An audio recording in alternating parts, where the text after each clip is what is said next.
जब मासूम सांस के लिए छटपटाते थे तो इसलिए नहीं कि वो खुद तड़प रहे थे, बल्कि इसलिए क्योंकि एक 8 साल का बच्चा उन्हें तड़पते हुए देखना चाहता था।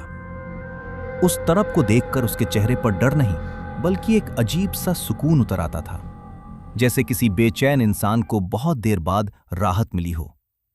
ये कोई कल्पना नहीं है, ये कहानी है बिहार के बेगूसराय जिले के मुसहरी गांव की, एक सच्ची घटना जहां मासूमियत और हैवानियत के बीच की रेखा हमेशा के लिए मिट गई। मुसहरी गांव छोटा सा है, गरीबी है, लेकिन लोग सीधे सादे हैं। दिन खेतों में गुजरते और रात बच्चों की हंसी के साथ। उन्हीं गलियों में एक बच्चा खेलता था, अमरजीत सदा। उम्र महज 8 साल, दुबला पतला शरीर, शांत स्वभाव, ऐसा चेहरा जिसे देखकर कोई भी कह दे कि यह बच्चा किसी का बुरा सोच ही नहीं सकता। गांव वाले उसे खेलते देखते कभी बिस्किट थमा देते, कभी सिर पर हाथ फेर देते। किसी ने नहीं सोचा था कि इसी बच्चे के भीतर कुछ ऐसा पड़ रहा है जिसे शब्दों में बांधना भी मुश्किल है। साल 2006 के आसपास गांव में अजीब बातें शुरू हुईं। छोटे छोटे बच्चे अचानक गायब होने लगे। पहले लोगों ने सोचा कि शायद कोई बच्चा चोर गिरोह इलाके में आ गया है।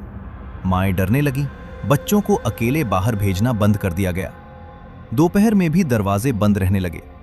लेकिन किसी ने सपने में भी नहीं सोचा था कि खतरा बाहर से नहीं, बल्कि उन्हीं के बीच मौजूद है, एक 8 साल के बच्चे के रूप में। अमरजीत का पहला शिकार उसकी चचेरी बहन थी, जिसकी उम्र करीब 6 साल थी। उस दिन दोपहर को घर के बड़े लोग खेतों में काम करने गए थे। घर सूना था। अमरजीत अपनी बहन के साथ खेल रहा था। बच्ची उस पर भरोसा करती थी। उसे क्या पता था कि वही हाथ उसकी आखिरी सांस छीनने वाले हैं।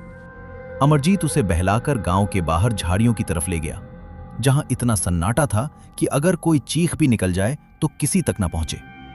वहीं उसने पास पड़ा एक भारी पत्थर उठाया और बच्ची पर वार किया। एक बार, फिर दूसरी बार, तब तक जब तक उसकी सांसें पूरी तरह थम नहीं गई। इसके बाद अमरजीत वहीं बैठा रहा, उसे देखता रहा जैसे किसी नतीजे का इंतजार कर रहा हो। फिर लाश को पत्तों और मिट्टी से ढक दिया और घर लौट आया। खाना खाया, सो गया, जैसे कुछ हुआ ही ना हो। कुछ समय बाद उसने अपनी सगी बहन को निशाना बनाया, जिसकी उम्र सिर्फ 8 महीने थी। मां रसोई में थी और कमरे में हल्की सी खामोशी फैली हुई थी। अमरजीत बच्ची के पास बैठा था। उसने उसे गोद में उठाया, बहुत धीरे, बहुत संभल कर, जैसे कोई प्यार कर रहा हो। लेकिन अगले ही पल उसके हाथ कसने लगे। बच्ची अचानक तड़प उठी, सांस लेने के लिए हांफी। छोटा सा शरीर उसकी गोद में झटके खाने लगा। और तभी अमरजीत के चेहरे पर कुछ बदल गया।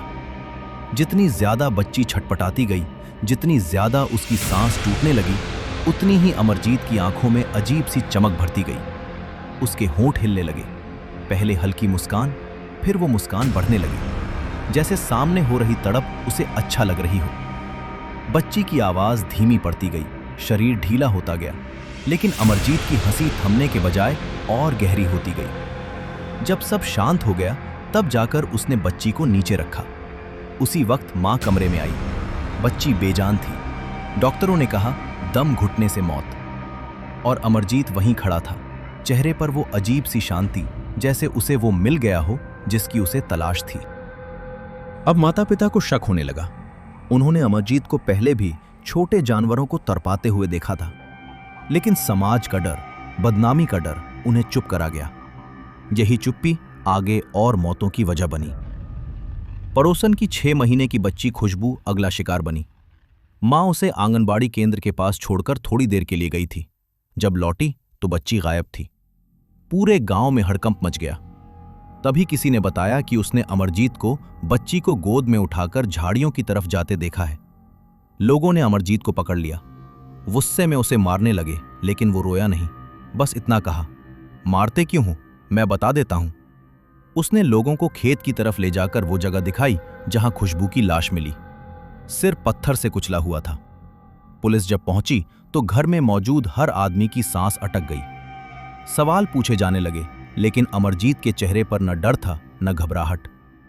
थाने में बैठकर वो कभी बिस्किट मांगता, कभी पैर हिलाता और फिर बहुत सामान्य लहजे में बोलने लगता, जैसे कोई खेल याद कर रहा हो। जैसे जैसे वो बताता गया कि उसने क्या किया, कमरे का माहौल बदलता चला गया।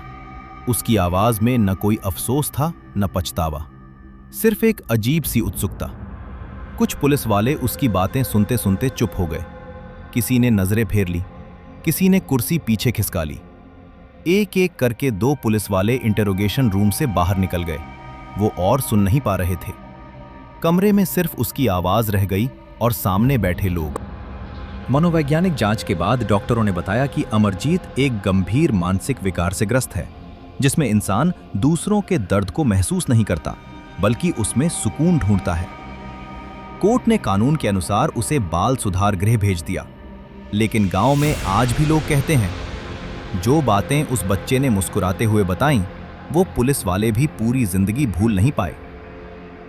सुधार गृह में अमरजीत ज्यादातर चुप रहता, घंटों अकेला बैठा दीवारों को घूरता रहता, जैसे वहां कुछ दिखाई देता हो जो बाकी किसी को न दिखे। लेकिन रिकॉर्ड में एक बात साफ दर्ज है, रात के समय वो नींद से चीखता हुआ उठ बैठता था। उसका शरीर कांपता था और वो हांफते हुए बार बार एक ही वाक्य दोहराता था। वो कहता था, ऐसा करने को। डॉक्टर जब पूछते कौन, तो अमरजीत अचानक चुप हो जाता। उसकी आंखें दरवाजे की तरफ टिक जातीं, जैसे कोई वहां खड़ा हो। कुछ पल बाद वो सिर झुका लेता और बस इतना कहता, वो आता है रात में। उसके बाद कमरे में अजीब सी खामोशी छा जाती, और उस खामोशी में कई बार नाइट स्टाफ ने कसम खाकर कहा कि अमरजीत के कमरे से किसी और के कदमों की आहट सुनाई दी, जबकि अंदर वो बच्चा बिल्कुल अकेला था। साल 2016 में जब अमरजीत सदा की उम्र 18 साल हुई, कानून के अनुसार उसे रिहा कर दिया गया। नई पहचान दी गई, नई जिंदगी। आज वो कहीं एक आम इंसान की तरह जी रहा होगा, भीड़ में खोया हुआ, बिल्कुल सामान्य। लेकिन मुसहरी गांव में आज भी लोग एक सवाल पूछते हैं, क्या वाकई एक 8 साल का बच्चा इतनी ठंडे दिमाग से ये सब कर सकता है? या उस उम्र में उसके अंदर कुछ ऐसा था जो इंसान नहीं था? कोई ऐसी आत्मा जिसने उसके हाथों से ये सब करवाया और फिर उसे हमेशा के लिए अकेला छोड़ दिया? इस सवाल का जवाब आज भी अंधेरे में ही पड़ा है। अब फैसला आपके हाथ में है। आपको क्या लगता है, ये सिर्फ एक मानसिक बीमारी थी या फिर सच में कोई ऐसी ताकत थी जो एक बच्चे के अंदर छुपकर ये सब करवा रही थी? कमेंट में अपनी राय जरूर लिखिए, क्योंकि कुछ कहानियां खत्म नहीं होती, वो बस सवाल छोड़ जाती हैं। अगर आपको ये कहानी पसंद आई हो तो वीडियो को लाइक करें, अपने दोस्तों के साथ शेयर करें, और ऐसी ही दिल को छू लेने वाली कहानियां सुनने के लिए हमारे चैनल को सब्सक्राइब करना न भूलें। आपकी राय हमें कमेंट में जरूर बताइएगा, क्योंकि आपकी एक बात हमें और बेहतर बनने की ताकत देती है।